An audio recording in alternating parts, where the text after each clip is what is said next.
Prescripcionenfermera.com. Tema 6. Vías de administración de los fármacos.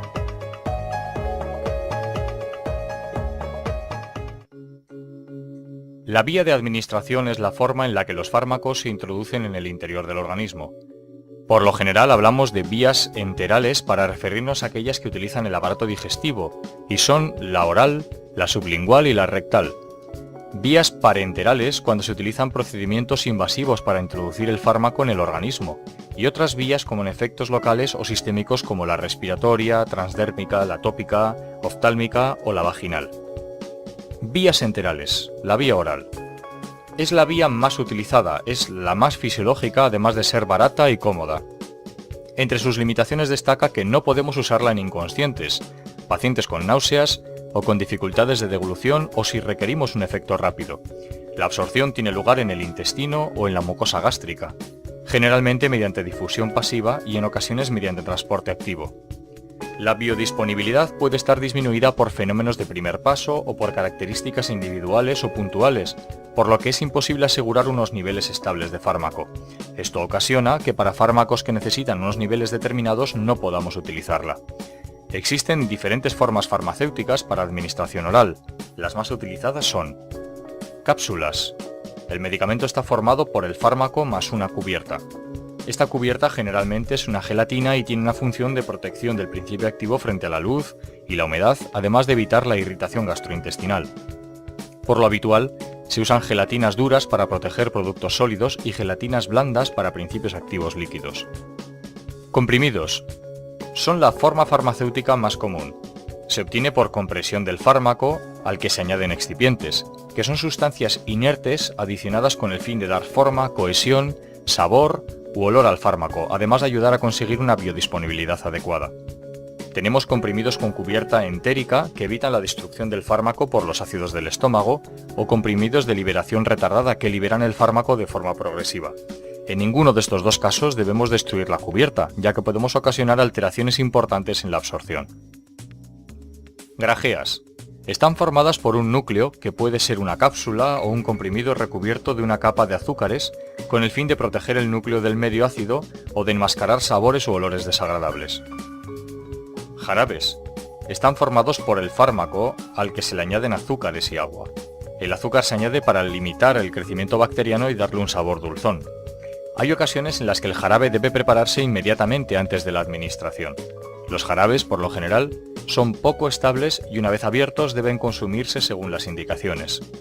En pacientes diabéticos deben evitarse por su contenido en azúcar. Los elixires son jarabes a los que se añade alcohol. Suspensiones. Son fármacos insolubles o parcialmente solubles en agua. Deben agitarse bien antes de la administración para homogeneizar el contenido y, salvo las suspensiones antiácidas, disolverse en agua. Polvos. Son formas sólidas que deben disolverse en agua para su administración. Algunos preparados pueden administrarse sin disolverse. Una vez diluidos, deben administrarse inmediatamente para evitar que precipiten. Vía sublingual. Los fármacos deben situarse debajo de la lengua o bien entre la encía y la mejilla. El fármaco alcanza directamente la circulación sistémica y evita en el primer paso hepático por la vascularización de la mucosa, por lo que presentan efecto rápido. La absorción generalmente es por difusión pasiva. Existen pocos fármacos para administrar por esta vía, pero es una vía rápida que en caso de que se requieran efectos inmediatos tiene gran utilidad. Vía rectal. Presenta una absorción errática. Se utiliza para conseguir efectos locales y a veces sistémicos en caso de vómitos o alteraciones en las cuales el paciente no puede ingerir los medicamentos. Los fármacos administrados por esta vía evitan parcialmente el paso hepático, aunque es difícil calcular en qué proporción. Para administrar fármacos por esta vía se coloca al paciente en decúbito lateral izquierdo, con las rodillas flexionadas. Si se trata de supositorios, pueden meterse en nevera o en agua fría para aumentar su consistencia. Vías parenterales. La vía intravenosa. Consiste en la introducción del fármaco directamente en el torrente sanguíneo. Es la más rápida e infalible cuando se quiere lograr concentraciones exactas de fármaco o cuando se necesitan efectos inmediatos. Está indicada también para corregir el balance de líquidos o electrolitos y la nutrición enteral. Entre sus inconvenientes destacan la posibilidad de dar lugar a reacciones adversas rápidas y los riesgos derivados del procedimiento de punción. Además es cara y requiere cuidados especiales y personal especializado. La concentración máxima que se alcanza en los tejidos está determinada principalmente por la velocidad de inyección. Es imprescindible un conocimiento adecuado acerca de las incompatibilidades a la hora de administrar varios medicamentos por esta vía. Existen dos métodos para la administración intravenosa, la infusión continua y la infusión intermitente. La primera se utiliza para el reemplazamiento o mantenimiento de líquidos y electrolitos y sirve como vehículo para la administración de fármacos. La infusión intermitente se utiliza para la administración de fármacos cada cierto periodo establecido y para transfusiones sanguíneas. El acceso más frecuente es el periférico a través de venas de manos o brazos, aunque se requiere acceso central para tratamientos prolongados o agresivos. El acceso central más común es a través de la subclavia, aunque pueden utilizarse otros como la vía yugular o la femoral. Vía intramuscular. Consiste en la administración del medicamento en el músculo estriado. Al estar este muy vascularizado, el fármaco se absorbe con rapidez, pudiéndose administrar mayor volumen que por vía subcutánea. La absorción depende de la vascularización de la zona y del flujo sanguíneo. Suele variar entre 10 y 30 minutos. En situaciones de shock o insuficiencia cardíaca, la absorción por esta vía puede estar limitada. Igual ocurre en prematuros, en el embarazo y en lactantes. Es útil en inconscientes o cuando no se tolera la vía oral. Los lugares más habituales de inyección son la región glútea y deltoidea y en niños el vasto externo. La técnica de punción debe ser aséptica, el material empleado estéril y es necesario limpiar la piel previamente a la inyección. Las técnicas de inserción de agujas son diversas, pudiendo hacerse con la jeringuilla montada en la aguja o separada. El pinchazo debe efectuarse en un ángulo de 90 grados respecto al músculo y pueden darse antes de la inyección unos golpecitos con el dorso de la mano para relajar el músculo y notar menos el momento de la introducción de la aguja. El movimiento debe ser rápido y de una sola vez. Antes de inyectar el medicamento tenemos que aspirar tirando del émbolo para comprobar la ubicación y descartar que hayamos pinchado un vaso. Si aparece sangre nos indica que la aguja ha penetrado en un vaso, con lo que debemos retirarla y sustituirla por otra. El medicamento se debe inyectar de forma lenta para disminuir el dolor y favorecer una distribución regular. Una vez finalizada la inyección, retiramos la aguja con un movimiento rápido.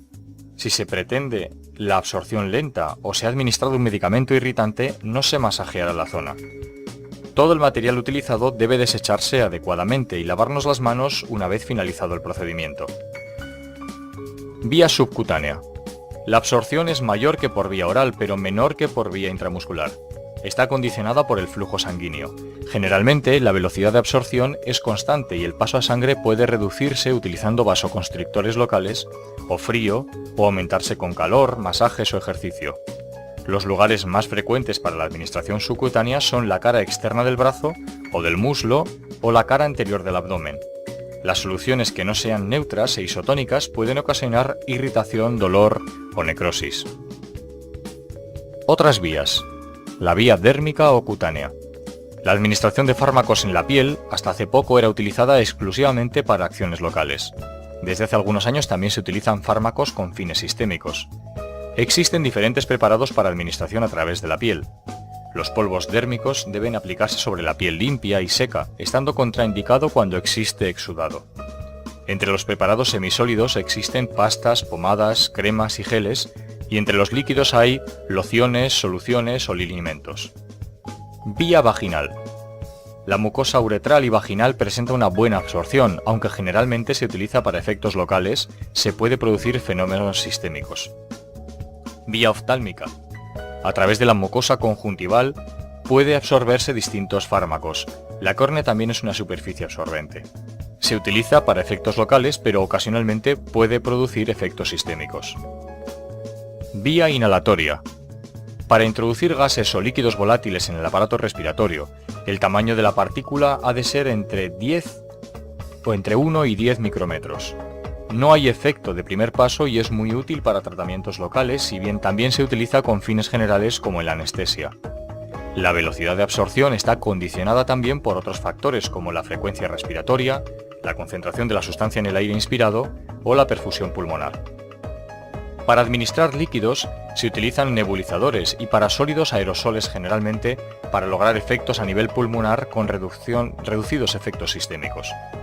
El tratamiento mediante aerosoles depende del tamaño de las partículas, de la descarga del fármaco en las vías respiratorias y de las variables respiratorias del paciente.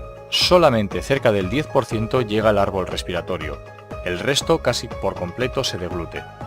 Estos parámetros indican que el tratamiento será eficaz si el paciente y el profesional domina la técnica de administración. Los diferentes estudios han demostrado que en el caso de un fármaco en la terapéutica, lo primero hay que comprobar es precisamente la técnica utilizada, pues es la causa más frecuente de fracaso. Cada tipo de dispositivo tiene unas características especiales que es necesario conocer para su manejo adecuado.